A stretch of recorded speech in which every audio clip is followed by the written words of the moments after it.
Mesdames, Messieurs, bonjour, soyez les bienvenus pour ce nouveau webinaire que Technofuturtique a le plaisir de vous préparer aujourd'hui. Premier webinaire de l'année 2026, on ne s'est pas encore vu, on est au mois de janvier, donc il est peut-être encore temps de vous souhaiter meilleurs vœux et bonne année aussi pour cette année 2026. Un webinaire qui s'inscrit dans une série de webinaires avec plein d'outils qui utilisent de l'IA. On a vu des webinaires consacrés à Canva, à Google, à Notion. Et aujourd'hui, on va parler d'un mastodonte que vous connaissez bien, Microsoft et son outil d'IA Copilot. On va voir tout ce qu'on peut faire avec Copilot.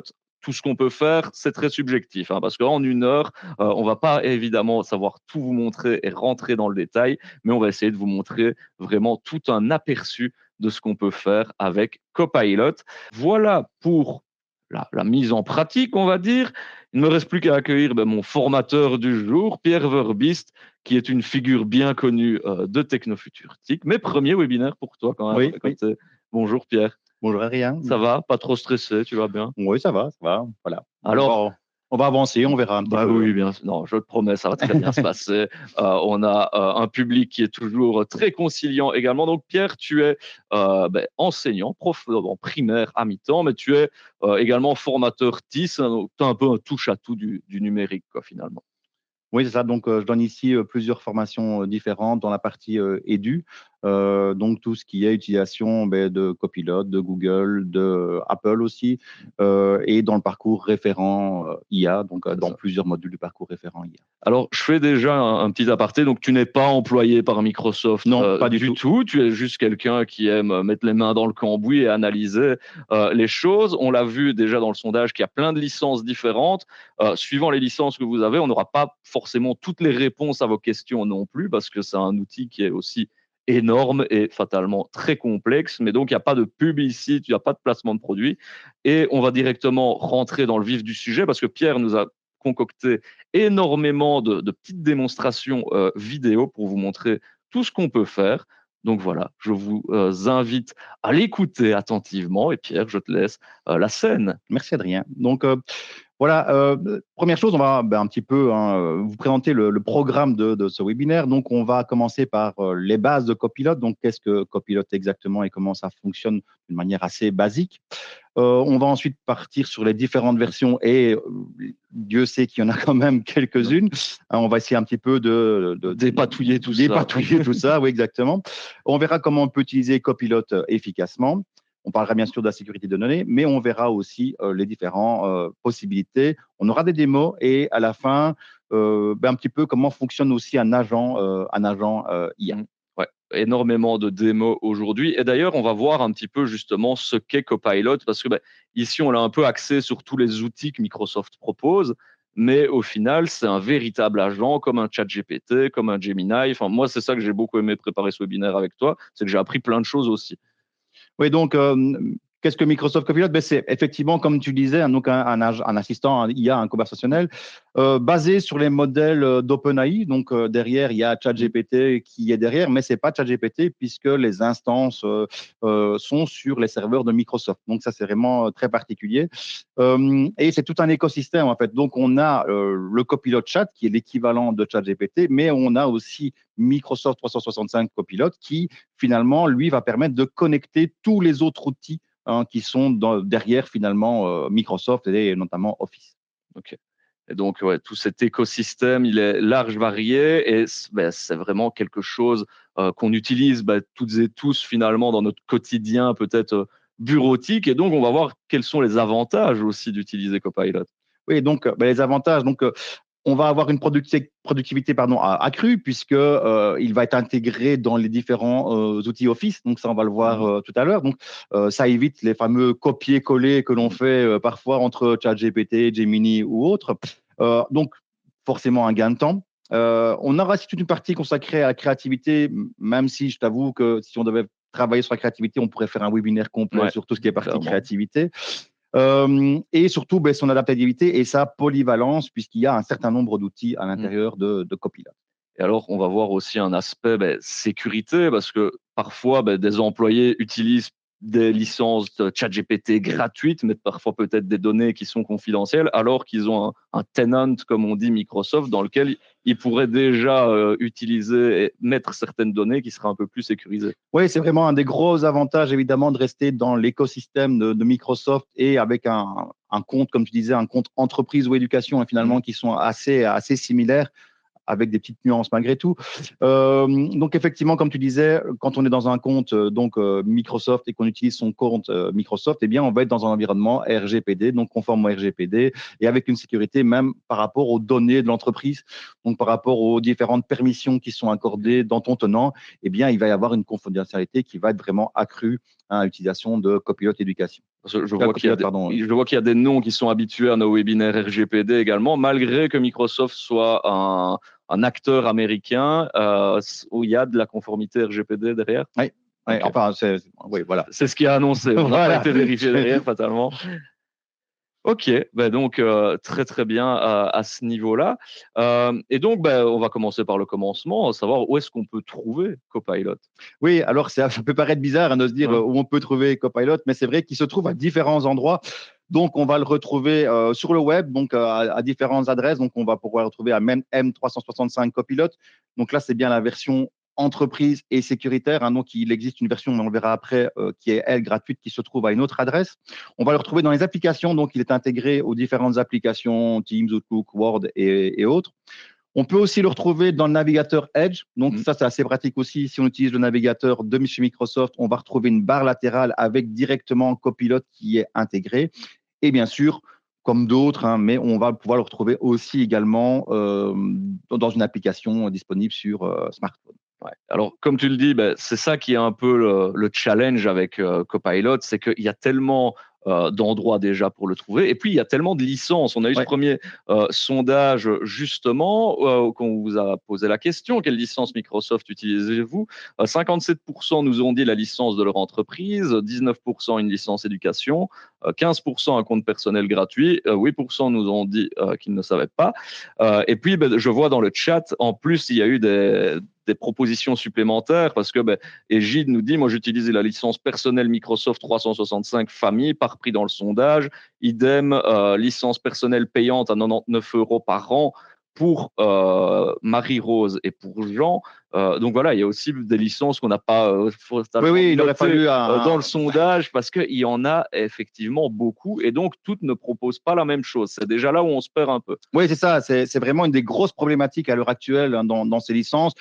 Comme on l'a dit, donc les licences personnelles, des licences personnelles gratuites, des licences personnelles payantes, et même au sein des licences entreprise et éducation, on va retrouver 3 niveaux, par exemple, niveau éducation, donc c'est vraiment très compliqué parfois, et on a en plus des licences supplémentaires, des licences spécifiques Copilot, donc dans ces différents éléments. Donc c'est vrai qu'il y aurait matière aussi effectivement un peu fourbi, quoi, il y aurait matière à faire aussi une grosse partie du webinaire sur les différentes versions.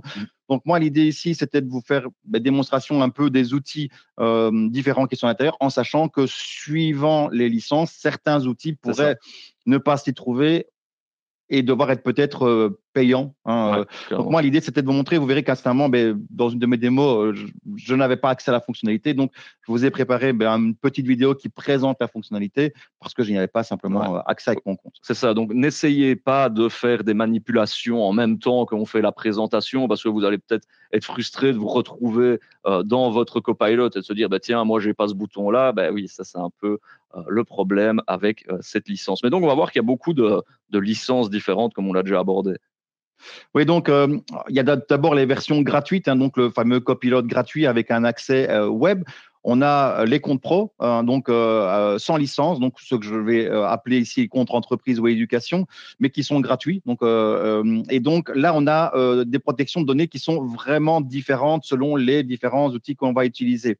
Donc, moi, je fais une grande différence ici, mais je vous l'expliquerai un peu plus tard, mais entre ce que j'appelle les versions gratuites et les copilotes avec licence. Donc, avec l'intégration native aux applications dans l'espace de travail, donc on va vraiment avoir toute la puissance du workspace, de Teams et SharePoint qui est derrière finalement, avec les licences. Néanmoins, de plus en plus, on remarque qu'on va avoir de l'intégration aussi de Copilot dans les versions gratuites aussi. Donc, on Ouais. peut y accéder, mais avec différents niveaux d'intégration dans ces applications. Ouais, c'est ça. C'est un peu, par exemple, ChatGPT ne proposait pas certaines fonctionnalités au début dans la version gratuite, et puis ça arrive petit à petit. Donc, on risque peut-être d'avoir ce Oui, genre de modèles qui vont ouais, ça. arriver aussi. Dernièrement, dans Outlook, dans la version gratuite, dans l'Outlook, on n'avait pas accès à Copilot, et c'est arrivé aussi même dans la version gratuite Ok. éducation. Et donc, on va voir finalement comment est-ce que ça se présente. Ici, je vous ai mis par exemple dans le chat le lien vers l'adresse Internet. Et donc, pour tous ceux qui ont déjà bidouillé un petit peu dans l'IA, on est sur un chat conversationnel classique finalement. Oui, voilà. Donc ici, j'ai présenté donc les différentes versions. Donc, on va avoir ici le copilote professionnel gratuit. Donc là, je suis sur mon compte éducation, C'est ça. sur mon compte école. Et donc, on va retrouver une interface assez classique finalement pour un agent conversationnel. Donc, on va avoir ici différents éléments. Ce qui va me différencier d'un compte professionnel avec licence, c'est surtout, tu vas le voir ici, le fait qu'on ait ces deux petits onglets, ce petit switch entre travail et web. Donc ça, c'est vraiment une indication. Donc, si vous ne connaissez pas votre licence, si vous avez accès à Mhm. cette partie-là, c'est qu'il y a derrière une licence qui a été payée pour pouvoir accéder à ces deux Ouais. éléments. Donc ça, c'est ce qu'on appelle la professionnelle. Donc, je vous ai montré la professionnelle gratuite, la professionnelle avec licence, pardon. Et alors, on a une troisième option, Premium.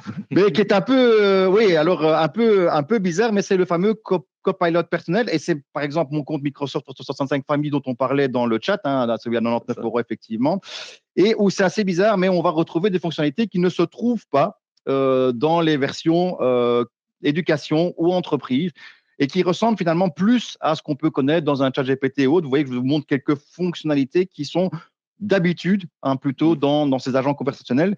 Et donc, c'est assez bizarre. Je sais que ça peut paraître très surprenant. Parce que là, on est dans du gratuit, hein. Je disais C'est ça, premium, mais c'est gratuit finalement. c'est gratuit, oui, c'est ça. Mais ça peut paraître en fait une version supplémentaire. Donc, moi, souvent, quand je le présente dans mes formations, on me dit, mais c'est quoi cette super version? Et en fait, ici, on a accès à plein d'outils. Alors, on a même un laboratoire avec des choses un peu innovantes, notamment la génération d'objets 3D. Mais il faut bien faire attention, évidemment. La problématique de ce compte gratuit, c'est qu'il est gratuit et donc non pas du tout là protégé par le RGPD et autres réglementations. Et donc, attention, comme on le dit parfois, si c'est gratuit, C'est vous le produit. voilà. Exactement. Oui, on connaît bien cet adage. Mais donc, oui, c'est vrai que c'est aussi une découverte un peu qu'on a fait en préparant ce webinaire. C'est qu'il y a des choses qu'on nous donne plus facilement accès en gratuit. Et c'est ce qu'on disait. Il y a peut-être aussi une idée de nous appâter finalement avec certaines fonctionnalités. On se dit, ah, ça c'est bien en gratuit, mais je suis limité. Je ne peux le faire que peut-être 2, 3 fois sur 24 heures. Donc, je vais prendre une payante. Donc, voilà, ici, on sait parfois, même dans la stratégie de Microsoft en elle-même, on ne sait pas trop Oui, je finalement t'avoue que sur oui. quel pied danser. Et donc, on a vu justement dans tes slides qu'il y avait une différence entre travail et web. Donc ça, c'est déjà aussi une première indication finalement du compte qu'on a. Oui, c'est ça. Vraiment, cette différence avec ce petit onglet, un web travail, que je vais bien sûr vous présenter après et vous expliquer les différences entre les deux. On a déjà une première ébauche ici. Donc, vous voyez que le mode web, c'est vraiment plutôt le mode classique, le mode, j'ai envie de dire, chat GPT peut-être, où je vais ne pas avoir accès à tout mon tenant Microsoft. Donc, c'est plutôt là vraiment ciblé sur des données, même si je peux, comme dans d'autres agents conversationnels, venir glisser mes PDF, mes fichiers en pièces jointes, tu vois, c'est toujours possible. Par rapport au mode travail, où là, en fait, il a accès à tout mon contenu de ce qu'il trouve dans mon SharePoint, dans mon OneDrive. Et donc, je peux dialoguer avec lui et créer des liens entre les différentes applications directement dans ce mode travail. Ok. Ouais.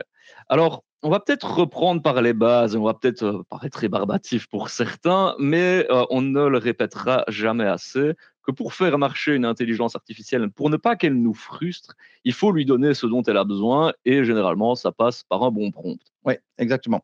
Donc, euh, c'est intéressant de le rappeler. Donc, les 4 piliers d'un prompt parfait, alors qu'il peut changer selon qu'on se retrouve en éducation ou autre. Donc, moi, j'ai repris 4 éléments qui sont plutôt généraux. Donc, l'objectif, ce qu'on attend de copilote, la consigne, ce qu'on veut vraiment qu'il réalise. Lui donner du contexte. Donc, ça, c'est vraiment, pour moi, la partie la plus importante. Lui expliquer exactement le contexte dans lequel on est, pourquoi on veut le faire.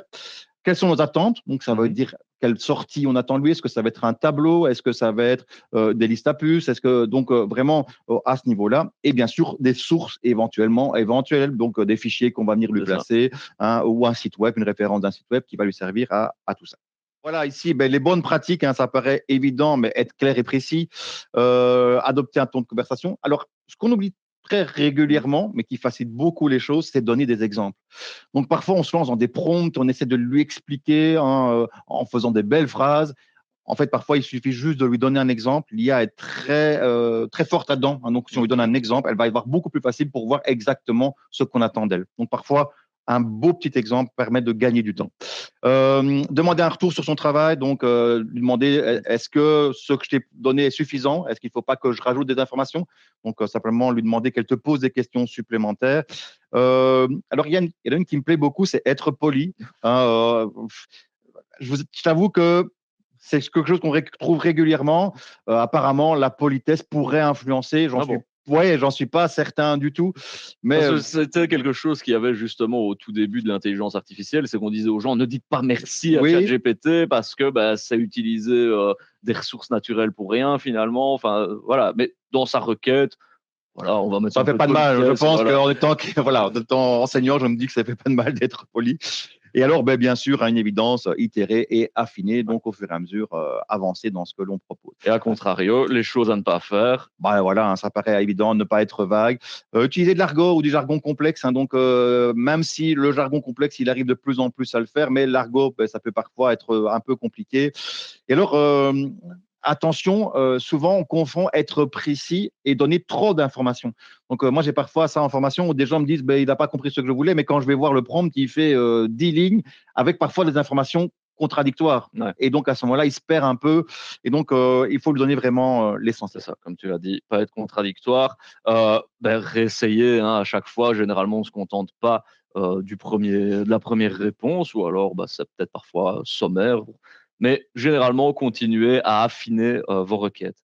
Alors, ben, on va faire peut-être un petit tour dans le Copilot, voir comment est-ce que l'agent se propose Donc finalement. voilà, voilà, vous avez certainement déjà l'habitude, on a la possibilité de parler avec lui. On va avoir la possibilité ici d'ajouter du contenu. Et donc, vous voyez déjà, donc là, je suis dans la version gratuite, la Ouais. version éducation. On voit qu'il n'y a pas de travail web, hein, comme j'ai expliqué tout à l'heure. Donc, je vais pouvoir ajouter du contenu, télécharger des éléments qui se trouvent sur mon ordinateur. Je peux aussi joindre des fichiers qui se trouvent dans mon OneDrive directement à l'intérieur. Alors, dans cette interface, on va donc de nouveau avoir la possibilité de démarrer la dictée. Donc, ça, c'est assez intéressant aussi, hein. Donc, Travailler oralement. parfois, oui, hein, c'est beaucoup plus facile, on oublie. On a la possibilité de choisir différents modèles. Donc, il est en automatique par défaut, mais on peut, tu vois, aller cocher d'autres modèles, notamment un GPT 5.2. C'est là où on voit Ouais. que, bien sûr, OpenAI est derrière. Alors, vous avez l'interface ici avec cette partie créer. Donc, comme je disais tout à l'heure, on peut aller dans la créativité, mais il y aura une vidéo par la suite qui expliquera un peu plus ces différents éléments. Et donc, voilà, je vous propose de passer à cette deuxième slide. Donc, dans les parties agents, que Ouais. j'expliquerai tout à l'heure un peu plus, hein, ce qu'est un agent et à quoi ça peut servir, et bien sûr, toutes nos conversations qui sont stockées là sur le côté et sur lesquelles on peut revenir à n'importe quel moment. On a aussi une mémoire hein, donc à l'intérieur. Alors, on va commencer aussi à découvrir un petit peu cet aspect conversation. Ce qui est très intéressant aussi, c'est qu'on a des ébauches hein, en dessous, tu vois, des ébauches de Ouais. prompts, hein, donc qui sont déjà proposées, permet parfois de gagner du temps ou d'avoir des idées sur la possibilité. Alors, on va retrouver parfois des choses aussi qu'on a nous répondu, hein, Ouais. un petit peu des choses récentes. Et alors, on a même en dessous, c'est un peu moins connu, la galerie de requêtes. Donc, tu vois, qui va ouvrir une fenêtre supplémentaire avec toutes des requêtes qui sont là à notre disposition. Donc, il y a encore un peu plus de matériel et on peut même les filtrer. Donc, tu vois qu'ici Ouais. au-dessus, on a la possibilité de filtrer par type de tâche, par travail et même au niveau des assistants. Donc, ça, c'est assez sympa aussi. On peut avoir cette Ouais. fameuse banque de prompts hein, à notre disposition. C'est ça. Et on voit que tu as ben, des suggestions, hein, c'est celles qui sont proposées directement par Microsoft, mais tu peux aussi retrouver ben, celles que tu as déjà mis toi-même. Donc voilà un peu finalement à quoi ça ressemble. Je vois qu'on a une question. Comment supprimer toutes les conversations rapidement? Tiens, est-ce qu'il y a un moyen, si on veut éclairer sa mémoire, enfin éclairer la mémoire de Copilot plutôt. Alors, ouais, je vois le. Non, écoute, à ma connaissance, pour tout supprimer, c'était ça la question, en Ouais. fait. À ma connaissance, non, il faut Généralement, on passer doit le faire un ouais, par un, quoi, un conversation par par un, ouais, ouais. conversation. Ouais. En tout cas, à ma connaissance, c'est une bonne question. J'essaierai d'aller fouiller un petit peu pour voir s'il y a d'autres possibilités. Mais c'est vrai qu'on ne pourrait pas faire une liste à coche et simplement lui dire tout ce qu'on veut supprimer. Ça serait très, très pratique, en tout cas. Et est-ce qu'on peut utiliser cet historique de conversation comme une banque de connaissances finalement? Est-ce que lui peut aller se réalimenter dedans? De nouveau, ça dépend des tenants et Ouais. autres. Je sais que par exemple, sur certains tenants, on peut même ne pas pouvoir supprimer les conversations. Ok. Donc, oui, c'est des possibilités. Oui, oui. Donc, c'est un peu particulier.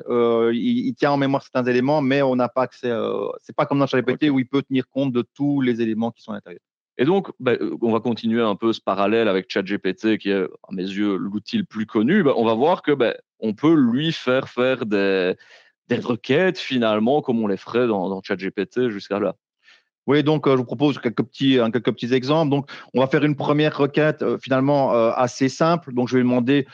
C'est vraiment un outil, tu vois, qui peut aider tout le monde. Donc, réécrire un paragraphe, hein, donc vérifier un peu grammaire, conjugaison, que ce soit clair et précis. Et donc, on va simplement lui demander. Donc, bien sûr, ici, j'ai pas été précis du tout puisque je vais pas donner le Non. paragraphe, donc il va me le réclamer.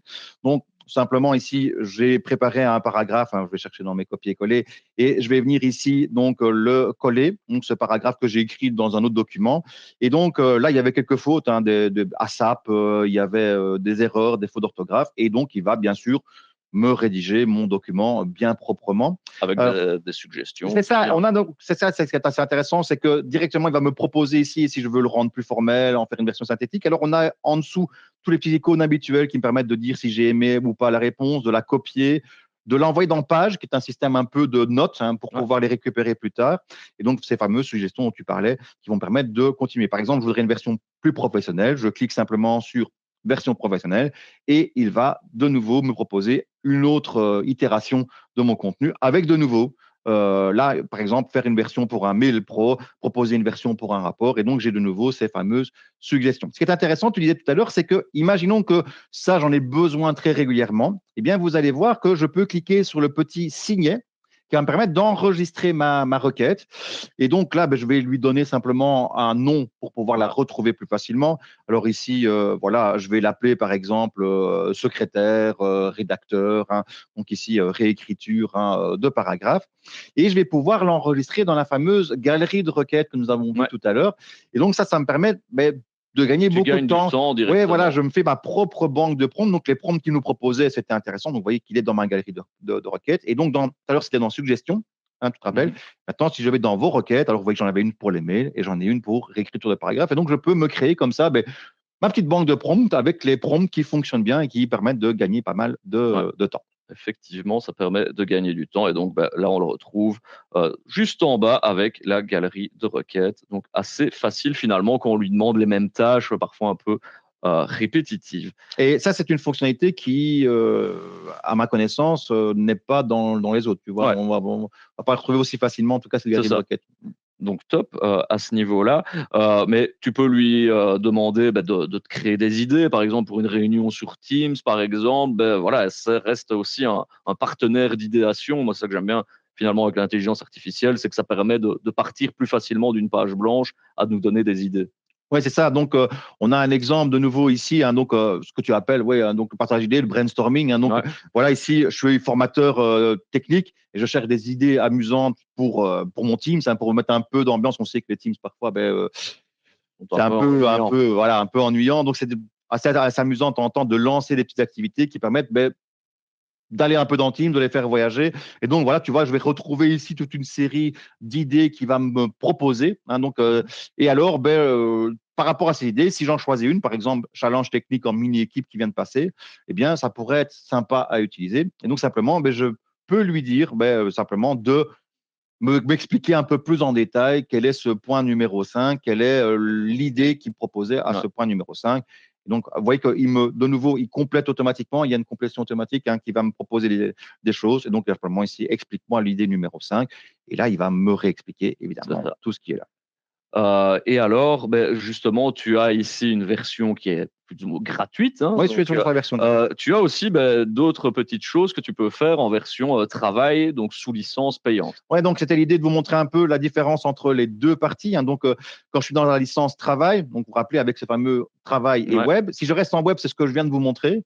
Mais dès que je peux, donc voilà, c'est un exemple, donc analyse mes 5 derniers emails reçus dans Outlook. Là, je suis dans la version web.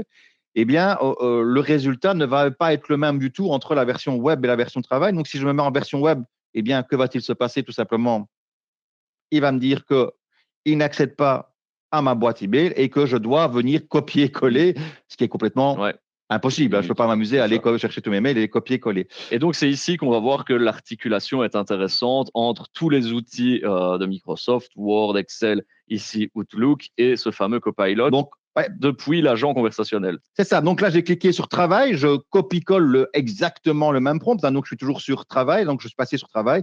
Et là, vous allez voir que il va mettre un peu plus de temps. Alors, un petit fait intéressant, c'est que vous pouvez obtenir une réponse rapide en cliquant sur le bouton, ça OK, accélère. Mais attention, du coup, il ne passe pas par une recherche c'est approfondie. ça. Donc, Le il risque va d'erreur utiliser est un plus peu grand. moins son intelligence, hein. On risque d'avoir plus d'erreurs si on zappe. Donc, il faut parfois être patient, comme dans Mmh. la vraie vie, et attendre un petit peu qu'il aille vérifier. Donc, vous voyez que là, il est en train d'accéder à mes derniers emails.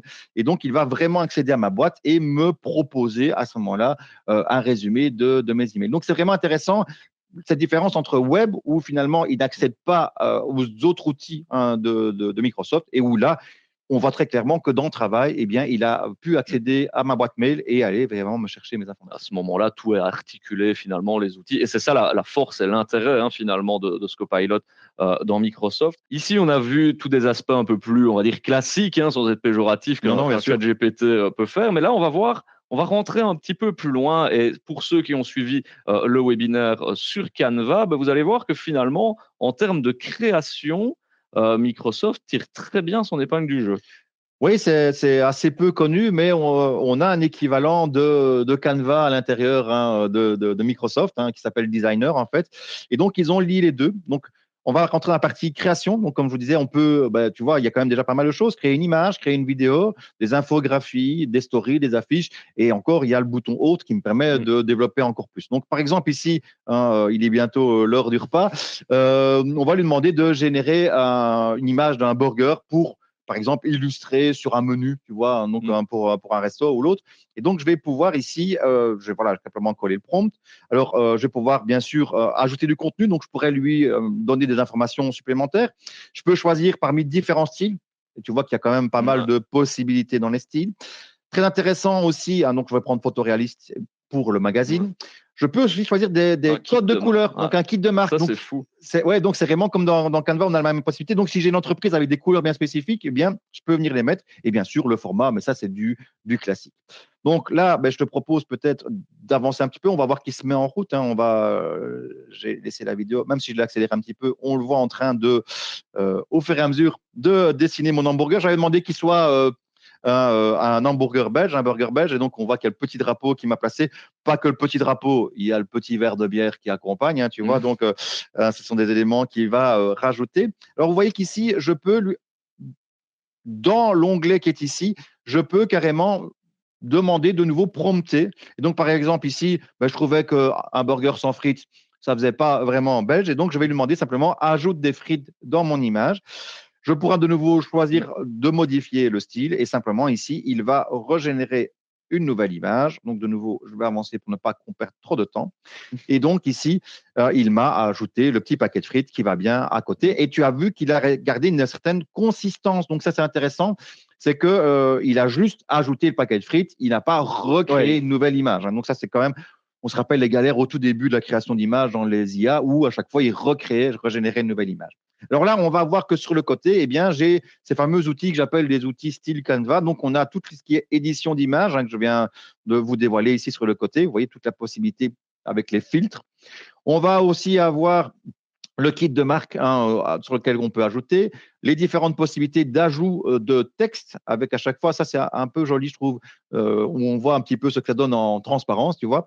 Donc voilà, par exemple, j'ajoute l'effet glow. On peut aller chercher des médias supplémentaires qui se trouveraient sur notre ordinateur ou des images qu'on aurait générées pour venir les ajouter de nouveau sur l'image. Donc, on a vraiment ici, vous voyez, une espèce de mini canevas avec des éléments qu'on peut ajouter sur ces images. Donc, on peut faire de l'édition d'images directement à l'intérieur, sans oublier la petite barre du dessus. Hein, je ne sais pas si tu vois, mais on a la possibilité de rogner, de faire des rotations, de changer la luminosité. Donc, voilà, on a vraiment un outil complet d'édition d'images à l'intérieur de Copperl. Ouais, ok.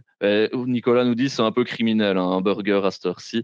Désolé. Et peut-être qu'il a été modifié, nous dit Sylviane. Il y a des tomates qui sont sous la viande. Mais quoi qu'il en soit, effectivement, enfin moi je pensais pas qu'on pouvait vraiment faire tout ça.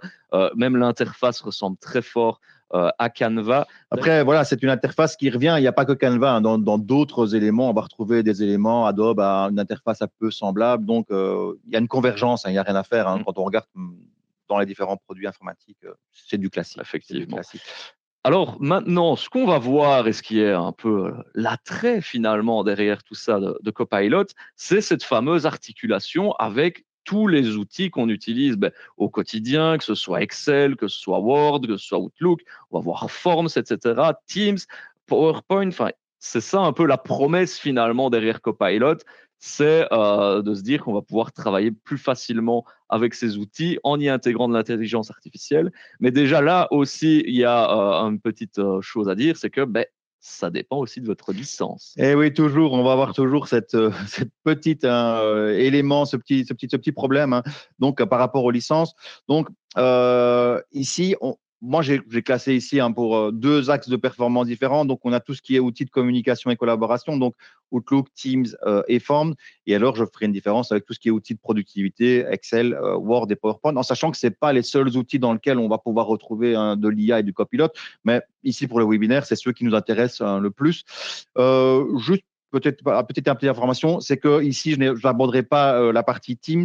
Je n'avais pas vraiment une conversation que je pouvais vous communiquer et le faire, mais j'ai quand même montré un petit exemple de ce que ça pourrait donner, en tout cas dans les slides qui suivent. Donc, on va parler d'abord de la productivité. Donc, à quoi ça pourrait être utile, hein. Donc, tu vois, par exemple, dans Word, je vous ai listé toute une série de choses qui pouvaient être possibles. Donc, générer du texte, bien sûr, créer des synthèses, traduire des documents, le transformer, donc passer d'un texte à un tableau. Donc, tous ces éléments-là sont accessibles facilement dans Word. Dans Excel, et c'est là où on le verra tout à l'heure, il y a des grosses différences, mais on va pouvoir aussi obtenir de l'aide dans Excel. Et Dieu sait que la plupart du temps, on a besoin de pas mal d'aide dans Excel. Hein. Il y a toujours une petite galère. Il y a toujours, voilà. Avec cette problématique, parfois, on va chercher des informations et on a les formules en anglais ou des choses comme ça. Donc ici, il peut vraiment nous aider. Donc ça, c'est vraiment quelque chose d'assez intéressant. Et alors, bien sûr, cette possibilité de partir, ça, c'est quand même une belle promesse, même si n'attendez pas non plus à des miracles derrière tout cela, hein, parce que souvent on me demande, mais partir d'un document de zéro pour créer une présentation, ou même partir d'un document Word, on le fera tout à l'heure, de partir d'un document Word pour le transformer en une présentation. Et ça, c'est quand même assez intéressant, même si je le dis, voilà, la présentation, elle restera quand même assez basique, assez sommaire, mais assez intéressant. Mais encore une fois, ça permet d'éviter cette angoisse de la page blanche. Oui, voilà. Et on aura un outil qui permettra de les rendre un peu plus jolis. Alors, dans Teams, comme je vous le disais, donc l'aide à la saisie de rédaction de messages, une recherche intelligente dans la conversation et surtout, après la visio, eh bien, on va pouvoir générer des synthèses, des récapitulatifs directement à la suite. Et donc, ça, c'est quelque chose qui est assez intéressant. Alors, je sais que certains utilisent déjà des autres systèmes qui permettent dans les visios d'avoir ce genre de choses. Attention toujours à la problématique du RGPD et des données, puisque ces outils sont en général des outils gratuits, un tiers, et on ne sait pas où vont les réunions, où vont les données de ces réunions. Donc ça, c'est vraiment une problématique. Ici, on est dans l'écosystème Microsoft et donc sécurisé par rapport à tous ces éléments-là. Dans Outlook, hein, donc la gestion des messages, aider à la rédaction, générer des résumés, on l'a vu tout à l'heure, hein, je l'ai fait même en dehors d'Outlook. Hein, la traduction d'email, mais ça c'était déjà avant, depuis très longtemps, et effectuer des recherches. Alors, je vous propose, je me suis dit que ça, plutôt que de faire des démos un peu déstructurées, eh bien de partir d'une espèce d'idée. On a un projet et on veut créer une ASBL qui s'appellerait Notre Quartier Vert et avec un potager partagé. Et donc, on voit ici, hein, je vous ai fait une espèce de timeline, en tout cas par phase, avec où tous les outils de Microsoft pourraient m'aider, hein, dans la gestion de ce projet. Eh bien, c'est parti. On va commencer par le commencement. Donc, tu as cette idée de potager partagé. On va peut-être s'informer avant toute chose. Premier élément, effectivement, hein, donc de se dire, je vais m'informer et donc simplement un petit prompt, je veux lancer un dossier partagé. Je donne du contexte, hein, donc ici je lui dis que c'est à Namur, hein, donc et que il faut que les étapes administratives soient selon le droit belge. Ça a l'air tout bête, mais si on met Oui. pas ça, on risque d'avoir des grosses surprises au moment de faire passer ces statuts et une partie un peu moins législative par rapport aux différents légumes que je pourrais planter, par rapport à notre climat, même s'il est effectivement changeant à l'heure actuelle. Donc, vous voyez que là, eh bien, il y a une recherche. Hein, donc, il me dit qu'il va lancer une recherche. Et donc, là, il va me lancer les différentes étapes administratives, tu vois, pour créer une ASBL. Et ce qui est intéressant, c'est qu'à chaque fois, il me donne les sources. Hein, tu vois ici, avec à chaque fois, là, 3 sources différentes que je peux aller visiter pour voir si effectivement les sources sont valides. Toujours revérifier ce que l'IA m'a proposé. Alors là, c'est les sources par rapport aux légumes, mais ça peut être intéressant aussi de voir ce qui est proposé. Vous voyez que de nouveau, ces propositions, donc rédiger un plan d'objet social, proposer un calendrier de plantation, et tu vois qu'ici en dessous, j'ai de nouveau les sources qui s'affichent de manière globale. Alors, par rapport à ça, je pourrais aussi lui demander, existe-t-il ici un financement particulier, parce que c'est ça qui m'intéresse aussi. J'ai cette idée, mais comment est-ce que je pourrais finalement obtenir de l'aide pour mettre en place ce projet? Et c'est là où ça devient vraiment très intéressant. C'est avant, on était un peu esselé quand on devait mettre ces choses en place. On devait beaucoup finalement naviguer sur Internet pour trouver des informations. Eh bien ici, je vais très rapidement, il faut quand même laisser le temps un Faut petit le peu de laisser réfléchir, travailler. laisser un petit peu le temps. Et donc ici, tu vas voir que, il va me proposer toute une série de financements. Donc par exemple, si vous ne le savez pas et si vous habitez à Namur, la ville de Namur propose des budgets spécifiques. Donc, et on voit ici, alors pas de pub, mais voilà, ici c'est la source qui a été donnée, et des financements aussi au niveau de la région wallonne, avec à chaque fois ces liens qui me permettent d'aller directement parfois sur les formulaires pour obtenir des aides. Donc ça, je trouve que c'est quand même assez génial de pouvoir avoir cette aide directement. Tant qu'on est justement encore dans Copilot, l'assistant, on va dire l'agent conversationnel, il y a une question de Laurent qui demande, c'est ce qu'il y a des limitations dans Copilot, par exemple le nombre d'images générées par jour, le nombre de requêtes? J'anticipe déjà ta réponse, ça dépend de la licence. Eh oui, effectivement, des limites, il y en a, ça c'est sûr. Et effectivement, ça dépend des licences, comme d'habitude, que ce soit au niveau de la génération d'images, alors les requêtes également. Par contre, au niveau des requêtes, on n'est pas du tout, pour ceux qui se poseraient la question, on n'est pas surtout, même en compte gratuit, on n'est pas sur les licences de ChatGPT. La seule petite chose à savoir, c'est que, tu te rappelles tout à l'heure, dans le choix du modèle, Oui. il y avait le GPT 5.2. Un conseil que je vous donne, vous pouvez l'utiliser, mais si là vous l'activez, vous allez vite arriver au bout Ok. de la limite des requêtes. Donc, à l'utiliser vraiment si vous jugez en avoir besoin. C'est le modèle un peu, tu vois, Plus avancé. ouais, voilà, fer de lance. Et donc là, par contre, on n'a pas autant de possibilités. Ok.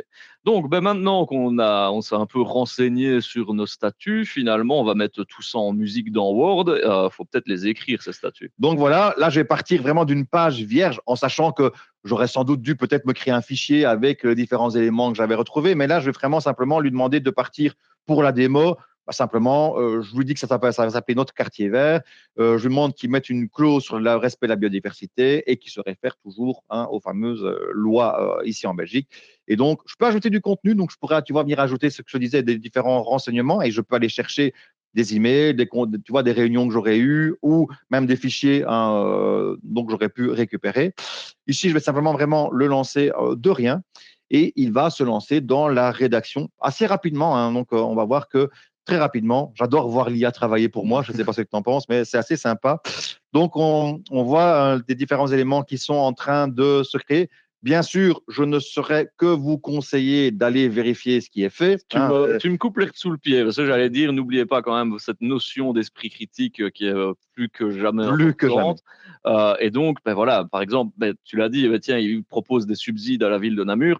Voilà, vérifiez-les. On a vu que c'était un parti politique. Est-ce que c'était peut-être une promesse de campagne qui a été Exactement. avancée, mais que ce parti-là n'est pas arrivé au pouvoir à Namur, que sais-je? Donc, toujours, bien sûr, vérifier ce Oui, que oui. vous dites. Et d'autant plus, si je peux Bien sûr. rebondir sur ce que tu dis, c'est que tout à l'heure, on avait les sources, donc c'était assez facile d'aller vérifier, tandis qu'ici, dans Word, je Ça n'ai pas va. accès à ces sources. Donc, c'est vraiment là mon travail à moi d'aller vérifier que ce qui est proposé est correct. Alors, pour que ce soit fait correctement, ce que j'aurais dû faire, c'est dans le fichier attaché, aller mettre peut-être déjà des statuts d'une autre ASBL qui est correcte ou un modèle de statut qui existe. Encore une fois, c'est l'idée de réaffiner aussi ces prompts, etc., les rendre les plus précis. Ici, on a été vague, mais c'était volontaire, hein, on va dire.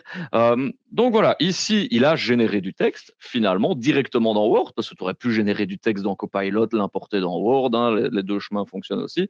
Et directement, nativement, tu peux modifier des paragraphes. Oui, c'est ça qui est intéressant, c'est qu'on va rester donc dans Word, dans l'interface de Word, et vous voyez que là, je viens de sélectionner une petite partie du texte, et j'ai ce petit crayon magique, hein, j'ai envie de l'appeler, qui apparaît sur le côté, qui va me permettre en fait d'interagir avec mon contenu. Alors, le gros avantage, c'est qu'il ne va pas du coup me régénérer tout le texte. Vous savez, quand on doit parfois juste changer un élément, en général, eh bien, il régénère un texte complet. Ici, je vais pouvoir y aller vraiment étape par étape. Et donc ici, simplement, sur cette partie-ci, en appuyant sur le petit stylo magique, vous voyez qu'il me propose déjà des options. Hein, tu vois, je peux réécrire, je peux raccourcir, je peux formaliser.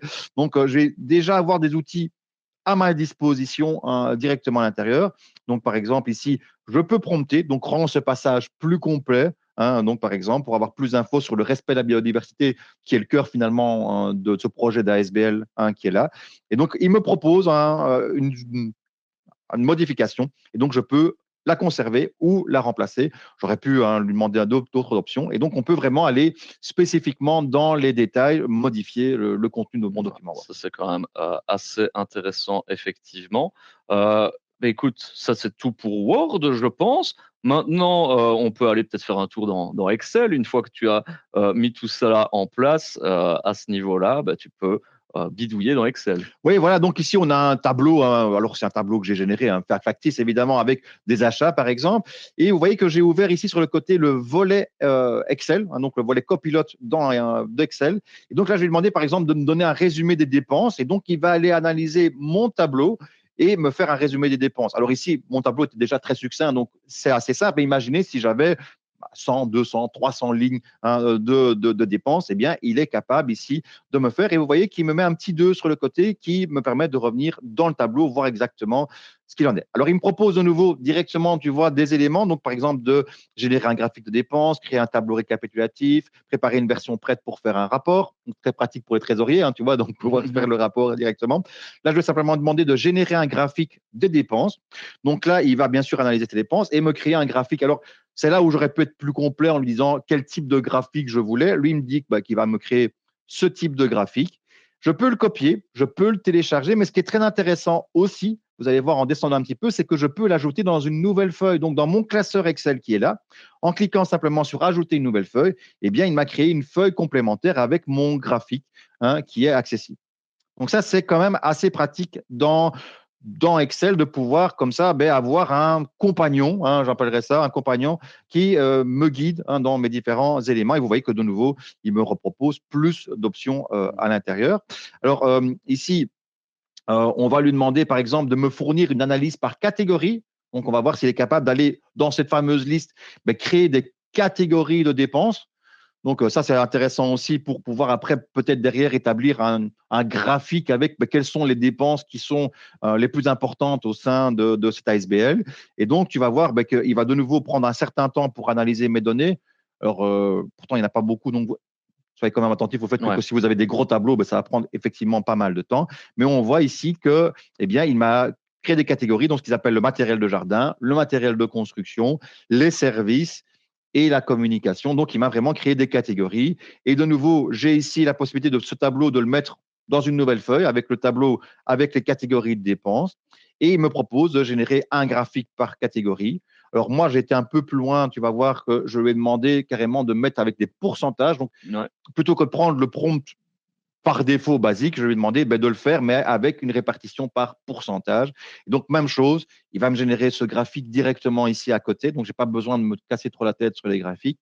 Et ce graphique, de nouveau, je vais pouvoir l'ajouter dans une nouvelle feuille. Toujours un peu le même principe.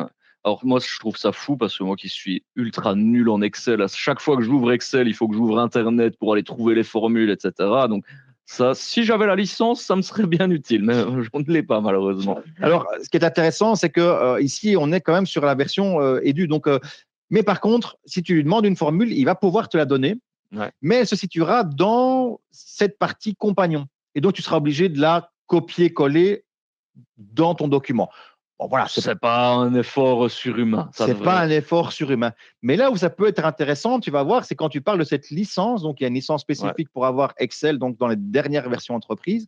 Et où là, c'est intéressant. C'est cette fameuse version que je n'ai pas non plus, comme toi, je suis un peu en dehors. On va peut-être croiser les doigts pour que elle redescend dans les versions un peu plus de base. Donc, ce que j'ai fait, c'est que j'ai été chercher une vidéo qui se trouvait sur Internet, qui montrait un petit peu. Donc, merci à Wisecat Boris qui le présente. Et donc, tu vois qu'ici, on est carrément dans une case dans des cellules d'Excel. Et donc, il y a une fonction qui s'appellera copilote, donc simplement égal copilote.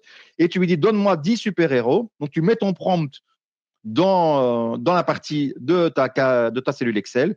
Et donc là, il m'a généré des personnages. Même chose, donne-moi seulement les pouvoirs de chacun. Et il va générer, même chose ici, tous les pouvoirs des super-héros. Donc ça, c'est encore, j'ai envie de dire, un niveau au-dessus, parce que tu es directement dans ton tableau Excel et que tu peux directement aller chercher les infos, tu vois. Alors bien sûr, il faut lui définir quel va être le champ, le champ d'application, voilà, où il doit aller les chercher. Donc, on va, voilà, donc tu vois, il est marqué Buzz Busy, donc il est occupé à le générer. Alors, c'est en anglais. Et donc, c'est là où il y a la troisième partie donc, du prompt. Donc, tu as la première partie, c'est le prompt. Le deuxième, c'est le contexte, donc où il doit l'appliquer. Et la troisième partie, c'est du contexte pour ton prompt. Donc, c'est à quoi il faut faire attention. Donc, simplement, là, il le dit en français. Et hop, il a tous les super pouvoirs qui s'affichent en français. C'est fou. Ouais, c'est vraiment. Ouais. Pour moi, enfin ça, du coup, c'est vraiment l'imaginaire que j'en avais quand on nous a dit, ben voilà, il y aura de l'intelligence artificielle dans Microsoft. Ben pour moi, ça doit être appliqué aux outils comme ça l'est ici. Je vais revenir sur Word quelques instants parce que on a une question de Philippe qui demande lorsque je transmettrai mon Word à une autre personne, est-ce que cette autre personne verra que le contenu a été généré à l'aide de Copilot? Alors non, il n'y a pas un tag, un marquage dessus. En tout cas, je devrais dire pas encore. Okay. Ça, c'est vraiment une autre problématique. Pas encore. Après, il peut le remarquer si vous n'avez pas l'habitude de parler comme ça, des éléments comme ça. Mais en tout cas, il n'y a pas un marquage sur les documents. Alors, je dis pas encore parce qu'il y a un vrai travail de recherche de différentes firmes, que ce soit Microsoft, Google ou autres, pour marquer leur contenu. Donc, à l'heure actuelle, surtout au niveau images et vidéos, Google a beaucoup travaillé notamment là-dessus, sur la possibilité de marquer les images et les vidéos pour ne pas qu'on ait ces problématiques de fake news, parce qu'il y a plein d'enjeux, de revers de médaille, justement, en termes d'esprit critique. Il y a tout ce qui est écologique aussi. C'est un autre débat. Donc là, on a vu Word, on a vu Excel, on a vu également, et ça tu l'avais montré tout à l'heure dans l'agent conversationnel, mais on va aller directement dans Outlook. Oui, donc dans Outlook, de nouveau, ces fameux onglets copilote qui se trouvent là sur le côté. Donc, je vais pouvoir activer, vous voyez, la partie conversation. Donc, ici, il me propose déjà des éléments. Donc, quels sont les emails non lus qui nécessitent des réponses. Donc, ça, c'est assez sympa. Il va aller voir ce que je n'ai pas lu et ceux à quels on attend une réponse de ma part. Et là, simplement, voilà, j'ai cliqué dessus et on voit le prompt qui s'affiche. Donc, c'est de nouveau une galerie de requêtes, comme on a vu tout à l'heure, des éléments qui peuvent me permettre. Là, je vais démarrer une nouvelle conversation. Il faut que j'efface évidemment ceux qui avaient été proposés. Et donc là, je vais leur proposer vraiment du contenu. Donc voilà, dans un nouveau message et lui demander d'écrire mon mail. Alors vous voyez que j'ai rédigé avec Copilot qui se trouve aussi ici au milieu. Donc on a deux endroits où on peut accéder à Copilot au sein d'Outlook. Donc c'est assez particulier et on verra la différence entre les deux. Donc là, par exemple, je peux lui dire écris un mail d'invitation pour une réunion de la SBL. Mais je ne vais pas pouvoir, malheureusement, lui donner du contexte. Il faut que je prompte là-dessus. Donc là, il va me faire un message finalement, entre guillemets, basique. Là, tu vois qu'il met notre ASBL. Il ne dit pas quel ASBL c'est pour présenter nos objectifs, mais il ne nous dit pas quels sont les objectifs parce qu'il n'a pas eu ce fameux contexte donc, qui est là. On le voit vraiment ici. Donc, de nouveau, j'ai le petit crayon magique qui me permet de réécrire, d'obtenir toutes les informations. Assez intéressant, c'est que j'ai la fonction obtenir un coaching. Donc, au sein d'Outlook, on peut aller lui demander qu'il nous coach sur notre écriture. Okay. Donc, c'est assez amusant. Ça. Donc, tu vois, quand je clique dessus, eh bien, il va analyser mon email et me dire ce qu'il pense du ton, de la clarté, le sentiment du lecteur s'il le lit, est-ce qu'il va être choqué ou pas. Enfin, voilà, c'est assez amusant de voir ce coaching qui vient dans l'écriture. Donc, si on est énervé sur quelqu'un qu'on répond par mail, on va peut-être utiliser le coach pour nous tempérer. Voilà, c'est ça. Voilà, il va peut-être un petit peu pouvoir travailler sur ce contenu. Donc, voilà, ça, c'est vraiment la partie, donc, comme je disais, à l'intérieur d'Outlook. Mais on n'aura pas en fait accès à tout ce qui se trouve à l'extérieur d'Outlook. Et donc, ça, c'est un peu le problème. Tu vois, là, il me met juste nom de la SBL. Et donc, c'est là où on va devoir un petit peu chipoter, j'ai envie de dire, hein, ici. Et donc, on va passer par le compagnon, hein, donc copilote qui s'ouvre dans la barre latérale. Et là, si je reprends les éléments de tout à l'heure, donc simplement, hein, je vais effacer tout ça pour reprendre mon mail neuf, un propre. Et là, tu vas voir que je vais remettre le même prompt que j'avais mis à l'intérieur. Donc, c'est exactement le même. Sauf qu'ici, je vais lui ajouter simplement de se baser sur le document de nos statuts qu'on a créé tout à l'heure. Et donc, on va voir très rapidement la différence. Donc, tu vois, en te basant sur le document, on a le petit plus en dessous qui me permet d'ajouter, de joindre le fichier, ou simplement la barre oblique qui me permet d'accéder à l'ensemble de mes fichiers. Donc, ici, je vais simplement aller chercher les statuts de la SBL. Voilà. Donc, c'est vraiment le document qu'on avait généré juste avant, hein. Donc, voilà, il est bien indiqué à 2 endroits. Et je vais lancer à ce moment-là la rédaction de mon email. Donc, ici, je suis arrivé. Donc, il est en train de générer. Et tu vois que là, déjà, il m'a retrouvé statut. Donc, il me dit notre quartier vert. Et donc, là, il va me rédiger le mail avec l'ASBL, notre quartier vert, une association dont l'objectif est de promouvoir la protection de l'environnement. Donc, il a retrouvé du contexte grâce au document Word, hein, que je lui ai donné. Et donc, c'est là où c'est un peu plus du chipotage parce que, ben, tu vois, ce n'est pas dans mon mail. Donc là, je vais devoir passer par un système classique de simplement copier et coller le document au bon endroit. Donc ça, c'est un peu dommage pour moi, hein, en tout cas. Je sais que certaines licences ont l'accès à un truc un peu plus intégré, mais malheureusement, moi, dans ma partie, eh bien, je n'ai pas pu y accéder. Ok, mais donc voilà, ça ne reste pas un énorme effort, hein, comme on le disait, de faire un copier-coller, donc on peut s'y accommoder. Et puis aussi, tu peux le personnaliser aussi finalement, ton Outlook. Ouais, c'est ça. Donc, c'est assez intéressant. Donc, par exemple, ici, si je lui demande simplement, je vais simplement lui dire, par exemple, invitation pour réunion de mardi, on va voir que je vais avoir un contenu finalement un peu bateau, sans aucune information. Donc, voilà, ici, de nouveau, il me dit ajustement des propres. Voilà, il va pas parler de l'ASBL, il va pas parler de tout ça. Eh bien, en fait, dans Copilot, vous pouvez personnaliser comment il doit s'adresser aux gens et qui il est. Et donc ça se trouve dans la petite partie, je vais peut-être revenir un petit peu en arrière, mais on a les instructions de rédaction ici. Et donc je peux venir simplement ici indiquer quel est le ton que je veux, la longueur, la façon dont je salue les gens. Et donc ici, tu vois, par exemple, je lui ai dit, bah, tu es secrétaire et responsable de la communication de la SBL, ton style, c'est chaleureux, tu peux ajouter une petite touche d'humour sur la météo belge, tu dois utiliser des expressions belges. Voilà, j'ai un petit peu poussé le curseur un peu loin peut-être, mais justement… GSM au lieu de portable, je vois. Voilà, c'est ça. Donc, tu vois, Drash, voilà, j'ai essayé de vraiment de l'influencer très fort pour voir si, avec ce même prompt très simple, est-ce que ça va porter vraiment une grande différence? Est-ce qu'il va vraiment tenir compte de ce que je lui propose finalement ici? Et donc, on enregistre simplement cela. Attention, c'est du coup valable pour tous les emails qu'on envoie. Donc, pour le test, il faudra bien sûr l'enlever parce que sinon, après, il va parler comme ça à toutes les personnes à qui vous allez envoyer un mail, en tout cas si vous utilisez Copilot. Et donc, simplement ici, je remets la même chose, réunion mardi soir, et vous allez voir que le contenu qu'il va générer va être complètement, mais alors là, complètement différent, puisque là, il parle de la météo belge, une tarte, des biscuits ou même un jus de fruits. Tout à l'heure, on avait vraiment quelque chose de beaucoup plus formel, et là, il est beaucoup plus chaleureux. Hein, si la Drache nationale s'invite, on restera bien sûr au sec. Voilà. Donc, il a bien tenu compte de mes différents éléments. Ouais, c'est assez fou de voir cette personnalisation. Donc, on a vu Word, Excel, Outlook. Un qu'on connaît peut-être un peu moins, mais qui est assez important, c'est Microsoft Forms, donc récolter des informations via des formulaires. Oui, donc ça, c'est assez bluffant aussi et très facile à utiliser. Simplement, si je veux créer un nouveau formulaire, par défaut, j'ai le brouillon avec Copilot. Donc, c'est intéressant qu'il parle toujours de brouillon. Moi, j'aime beaucoup ça. Hein, ça insiste sur le fait que… c'est pas une réponse finie, voilà, il faut affiner. On peut rajouter, tu vois, de nouveau des documents. Donc, je peux aller de nouveau chercher les statuts d'ASBL si je veux que mon formulaire soit par rapport à ce qui est indiqué. Et donc, ici, il va me créer directement mon formulaire. Il va le générer de A à Z avec les différentes questions qui sont possibles à l'intérieur. Ok, donc ça c'est vraiment top aussi. Et alors, tu nous l'as vendu, hein, créer une présentation PowerPoint from scratch, hein, juste avec un document Word, on sait tout à fait le faire également. Donc voilà, simplement, on a le petit bouton magique, hein, donc les étoiles qui sont ici au-dessus, qui me permettent de créer une présentation depuis zéro, de créer une présentation en utilisant un fichier, donc mon document Word. Donc ici, simplement, créer une présentation sur le projet de la SBL pour le présenter aux élus communaux, d'accord, et en te basant sur le fichier, hein, donc, et à ce moment-là, je vais aller lui spécifier quel est le fichier que je veux utiliser, et de nouveau, je vais prendre simplement statut ASBL. En dessous, on a la possibilité de choisir le style que l'on veut. Donc, il y a des styles, soit les récents, soit ceux de votre organisation de nouveau pour avoir une espèce de kit de marque. Ou alors, il y a déjà des styles qui sont prédéfinis et que je peux utiliser ici en dessous. Et une fois que j'aurai choisi mon style, sélectionner la conception, je vais pouvoir lancer la génération du contenu.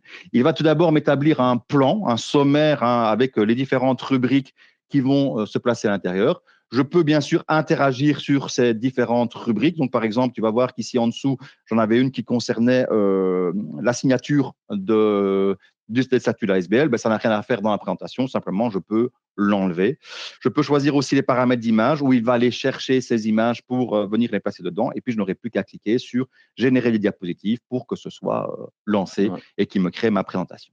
Et donc, on va voir un petit peu si tu sais avancer pour montrer le résultat un peu final, finalement. Donc là, on voit voir qu'il travaille, hein, il va générer petit à petit. Et ça que j'aime bien aussi dans le processus de génération, c'est qu'on voit d'où il part finalement, et puis on voit qu'est-ce qu'il corrige, qu'est-ce qu'il affine pour finalement donner le rendu final. Et le fait que tu aies accès d'abord au plan qui te permet de réorganiser, de voir si c'est correct ou pas avant de générer tout le contenu, ce qui permet de gagner du temps parfois en disant il s'est trompé dans le sommaire, j'aurais eu des slides qui ne me servent à rien. Et voilà, donc on a ici les différentes possibilités de slides. Ah voilà, assez impressionnant quand même. Alors je vois que tu regardes ta montre, hein. Il est déjà midi 2, on avait dit, il y a énormément de choses à aborder, mais donc on a déjà présenté un peu tous les outils types finalement de Microsoft, de cette suite Office. Tu nous as fait aussi, on va peut-être pas regarder toute la vidéo, je pense qu'on va la laisser en bonus parce qu'on va vous donner accès à cette présentation, mais rapidement nous expliquer ce que c'est les agents, parce que justement dans Copilot, l'agent, il y avait l'agent conversationnel, il y avait une petite rubrique agent, donc rapidement peut-être nous expliquer ce dont il s'agit. Alors un agent, eh bien en fait c'est une espèce d'assistant qu'on va créer, donc en lui donnant des documents, en lui expliquant exactement ce qu'on attend de lui, et on n'aura plus besoin de reprompter, simplement en lui envoyant les informations, il va les traiter pour nous. C'est un système qui nous permet d'automatiser en fait des tâches, hein, donc des tâches qui sont répétitives. Je peux par exemple lui envoyer un document Word et automatiquement il va respecter toutes les consignes que j'ai données, le découper en autant d'éléments, faire un résumé. Donc ça permet d'automatiser sur tous les tâches. Eh bien, ça répond déjà à la question de Laurent qui demandait est-ce que vous avez connaissance d'une automatisation de certaines tâches au moyen de Copilot. Donc justement, les agents répondent à cette question, impeccable. Maintenant, on va peut-être justement refaire une dernière synthèse des bonnes pratiques finalement, de garder aussi, on l'a dit, son esprit critique. Christophe nous dit il y a eu plusieurs failles, vulnérabilités qui, si elles étaient exploitées, pouvaient donner accès à tout ce que Copilot voit pour un utilisateur ou une organisation. Donc peut-être aussi rappeler les bons réflexes en termes de données sensibles aussi qu'on donne à une intelligence artificielle, Pierre. Oui, donc toujours vraiment faire attention à tout ça. Donc la confidentialité, attention au partage excessif de contenu. Les hallucinations, donc on n'en a pas beaucoup parlé, mais attention, l'IA peut, quand elle ne sait pas, inventer des choses. Et moi, ce que j'aime beaucoup, tu vois, c'est cet état d'esprit. Copilot est un premier rédacteur et franchement, c'est quelque chose qu'ils mettent bien en avant en parlant chaque fois de brouillon. Et c'est vous qui restez à chaque fois le validateur de ce qui est créé à l'intérieur de Copilot. Et donc, ce qu'il faut retenir, Pierre, en trois points. Oui, en 3 points. Donc, productivité, donc ça permet quand même d'accélérer beaucoup les tâches quotidiennes, surtout à l'intérieur des applications que l'on aime, Word, PowerPoint et autres. La sécurité, donc ça, c'est un élément pour moi incontournable du fait d'utiliser un Copilot, c'est cet aspect sécurité. Et alors, comme je viens de le dire, vous restez aux commandes. L'IA n'est juste que votre copilote et ça tombe bien puisque c'est le nom qu'ils ont donné. Oh là là, tu l'as fait exprès peut-être. Peut-être. Merci beaucoup en tout cas Pierre pour cette présentation. Il y a énormément de remerciements qui affluent dans le chat. Merci à vous. Et je me joins à tous ces remerciements pour te remercier Pierre parce que c'était déjà un fameux challenge d'expliquer tout cela sur un laps de temps aussi réduit. Je pense que tu pourrais faire une formation Word sur une journée. Enfin voilà, donc on aurait pu tout segmenter. Tenu compte aussi également de la difficulté de toutes ces licences, etc. Donc voilà, je te tire mon chapeau que je ne sais pas. Mais merci beaucoup de nous avoir de nous avoir partagé tout cela. Et merci à vous toutes et tous de nous avoir suivis. Et bon appétit, à bientôt. À bientôt.